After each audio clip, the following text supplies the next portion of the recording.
Magandang araw sa inyo mga kapatid. Nandito ulit ako si Robert at magse-share ulit ako ng isang DIY na ginawa ko.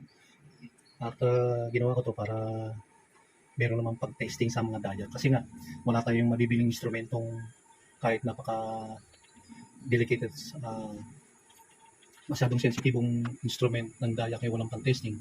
Kaya gumawa ko ng instrument na pang-testing ng dayak. At ito yung sample ng dayak na testingin natin. No? Kung function siya o nagmamalfunction. No? Kasi hindi naman kasi masusukat ng pangkaraniwang tester or ordinary tester na yung dayak kung nagtatrabaho man o hindi. No? Masusukat lang mo lang siguro yun kung open, leak, saka leakage, pero hindi mo malaman kung nag-ooperate man siya ng maganda o hindi. No? So ito ngayon, ibinibigay ko sa inyo yung bagong instrumento na to na pwede mong i-kopyahin at gawin mo rin para may sarili ka rin. Kasi ang dayak, maraming pinagagamitan, no? Hindi nga lang ganong sa electronics, pero maraming pinagagamitan ng dayak, no? Ang ginagamit ng dayak sa mga switch mode power supply. So ito na yung diagram, wiring diagram nito, no? Yung instrument natin na pagsukat ng dayak kung nagtatrabaho ba siya o hindi o sira. So ito yung circuit diagram, napakadali lang. Itong box na to, box ng adapter to ng mga AC/DC power supply. Tanggalin yung loob kung marami kayong ganun sira, pwede nyo nang gamitin. Tapos ang ilagay yung circuit ay ito yan. Napakakunti lang ng piyesa na to, no? Bilangin natin ng piyesa 1, 2, 3, 4, 5, 6, no? Tapos 7. Ito naman under test to, no? So ganito yung diagram na susundin nyo. Ang primary input nito is 220. Ito nga, 220. Tapos resistor. Pwede kayong gumamit ng 47 or 56K, 1/4 watt. Kung gusto nyo 1/2, okay din, mas okay, no?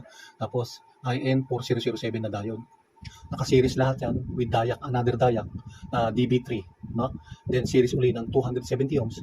Pwede rin kayong gumamit ng 330 ohms, no? 1/4 watt o kaya 1/2 watt, no? Tapos naka-series yung positive doon ng LED, yung negative ng LED, dire-diretso sa power supply, no? Tapos yung in between power supply saka diode and dayak, naka-connection ang isang 47 microfarad 50 volt na electrolytic. Ganyan na magiging ang diagram niyan. So, ito naman dalawang point na to, pag-testing ng dayak, no? Gagawa din kayo ng ganito, point dito, point yan.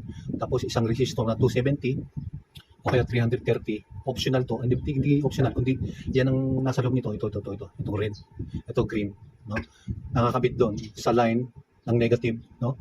Then, yung isa nito, itong isang point nito, nakakabit doon sa may between dayak and IN4007. Ganyan lang, sundan nyo lang yan, okay na, yan.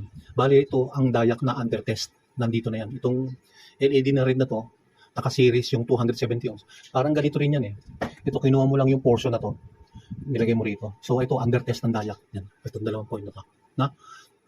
Itong green, itong LED, tapos itong red, ito yung yung pang-testing natin. So ang purpose ito, dapat pag sinaksak mo sa AC to, magbibigay siya ng signal, no?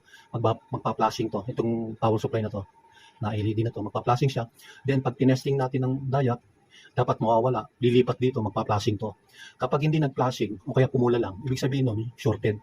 O kaya kung hindi naman nag-flashing, itong red is open yung dayak, no? Dapat talaga mag-function. Mawawala ang flashing nito, malilipat dito sa kabila. So ganyan lang, sundin nyo lang yung circuito na ganyan. Makakabuo na rin kayo ng pang-testing ng dayak. Kasi may kukuha ka ng dayak doon sa mga board na pinagtanggalan, hindi mo alam kung gumagana o hindi. Ito na ang solution. Magawa tayo ng solution. Nyo lang, kopyahin nyo lang yan, sundin nyo lang, tapos ipasok nyo sa loob. Ito, ganito na magiging resulta nun. Kaya magte-testing naman tayo ng dayak kung gumagana o hindi. Meron tayong tatlong klaseng dayak dito. May tatlong dayak. May kanya-kanyang operation. Ang dayak kasi ang tunay ng dayak na nagtatrabaho, dapat kahit baliktarin mo siya, gagana siya. Meron naman mga defective ang mga dayak. One side lang siya nagtatrabaho, pero pag ibang side, hindi naman siya nagtatrabaho. So, titestingin natin itong tatlo. Papakita ko sa inyo kung ano yung good dayak, no? Unahin natin itong isa. Dapat, yung blink na to, yung good dayak, malilipat dito yung blink. Tapos, kung babaliktarin mo man to, magbi-blink pa rin siya, yung red, mawawala yung green. So, ito na yung isa. Ayun, lumipat siya. Ibig sabihin, ayos to. Ngayon, babaliktarin naman natin itong isa. Ayun, di ba? Kahit baliktarin mo siya, nagbi-blink yung red, ibig sabihin, operation na ganun talagang dayak eh. Kasi kung titingnan mo yung symbol ng dayak, yung ganito na, yan, pwede baliktaran yan, no? Pwede mo mag-connection ka ng baliktad, okay lang, walang, hindi big deal sa dayak yan. So, dito naman tayo sa kabila. Okay to, testing natin. Okay ang good dayak yan, no? Itong isang to, yan. Yan. Okay to, kahit balik-baliktarin mo. Ngayon, ito namang isa, tingnan natin yung red dito. Ayun, gumana, no? Ngayon, kung baliktarin natin, dapat gumana yan. Ayun, okay pa rin. Okay yung dayak na yan. Iba-iba kasi yung dayak, kala natin yung kulay blue, yun lang ang dayak, DB3, DB4, meron niya maraming klase. Ito pala, parang IN4007 siya, pero dayak pa rin siya. Ito naman, crystal, tingnan mo. Akala ko nga, ang dayak DB4, DB3 na kulay blue lang pero ito, kita mo, crystal siya. Ito, magkakalamalan mong IN4007, no? Pero hindi, dayak naman siya. Ito naman tayo susunod, yung pangatlo. Testingin naman natin. Yan, di ba, nag-flashing siya, okay siya, di ba? Pero pagdating sa kabila, ayaw na. Yan. Ito ang gusto kong ipakita sa inyo. Okay itong dayak na to, kaya lang, pagka i-connection mo, kung saan mo gustong dumiretso yung current, o kayong voltahe, doon mo lang siya gagamitin. Pero okay pa rin to. Pero sa ganito mga dayak, ano natin, malfunction na yan. Kasi ang dayak dapat gagana sa papuntang ganun, tapos pabalik din, pwede rin siya, baliktaran. Pero to hindi pwede kasi. Kaya, magagamit mo pa rin, pero isa-isang way na lang. One way na lang. Pero kita mo ayaw gumana ko yun. Pag ginano mo siya, yung gana siya.